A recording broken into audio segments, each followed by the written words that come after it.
ஐயா இன்னும் 2 மாசத்துல அப்பாவாக போறீங்க. ஃபாதர்ஸ் டேவும் வரப்போகுது. ட்ரீட் எதுவும் இல்லையா? ஏய், முதல்ல என் புள்ள வெளியே வரட்டும்டி, அதுக்கப்புறம் ட்ரீட் என்ன பார்ட்டியே வைக்கிறேன். வைப்பீங்க வைப்பீங்க, உங்க ஃப்ரெண்ட்ஸுக்கு தானே.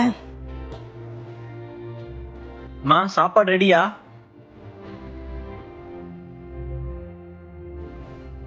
இந்த டைம்ல நான் என் பிள்ளைக்கு அப்பாவா இருக்கிறத விட உனக்கு ஒரு நல்ல அப்பாவா இருக்கணும்டி. ஓ எம்மோ, இந்தா. என்னதுங்க? எந்த ஒரு அப்பாவும் தான் புள்ள கஷ்டப்படணும்னு நினைக்க மாட்டாங்க.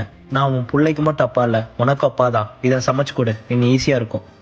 ம் இதுதான் விபி டேஸோட மல்டி குக்கர். இதுல 3 செப்பரேஷன்ஸ் இருக்கு. 3லயுமே அட் அ டைம்ல 20 மினிட்ஸ்ல சமைச்சிடலாம். ட்ரைனர் சாதத்துக்கு மட்டும் இல்லாம பாஸ்தா, பீன்ஸ், முளைக்கட்டிய பயிறு இது மாதிரி எல்லாத்தையும் வேக வைக்கிறதுக்கு சூப்பர் யூஸ்ஃபுல்லா இருக்கும். ஸ்டீமர்ல எக், வெஜிடபிள்ஸ், கேழ்வரகு, கொழுக்கட்டை இது மாதிரி எல்லாத்தையுமே சீக்கிரமா ஸ்டீம் பண்ணிக்கலாம். கீழே இருக்கிற பாட்டம் பேஸ்ல சாம்பார், குழம்பு, கிரேவி என்ன வேணாலும் செஞ்சுக்கலாம். அதுக்கேற்ற மாதிரி சாலிடா கொடுத்துருக்காங்க. நான் இப்போ அட் அ டைம்ல சாப்பாடு வேக வச்சுட்டேன். பொட்டேட்டோ ஸ்டீம் ஆயிடுச்சு. இனிமே ஒரே சமயத்துல 3 வித்தியாசமான சாப்பாடு செய்யலாம், அதுவும் ஹெல்தியா. இந்த விபி டேஸ் மல்டி குக்கரை விபி டேஸ் வெப்சைட்ல பர்ச்சேஸ் பண்ணிக்கலாம். இல்லனா அவங்களோட ஸ்டோர் சென்னை அண்ட் கோயம்புத்தூர்ல இருக்கு, அங்க போயும் பர்ச்சேஸ் பண்ணிக்கலாம். இந்த தந்தையர் தினத்துல என்ன தந்தையா பாத்துக்கிற என் கணவருக்கு ஹாப்பி ஃபாதர்ஸ் டே.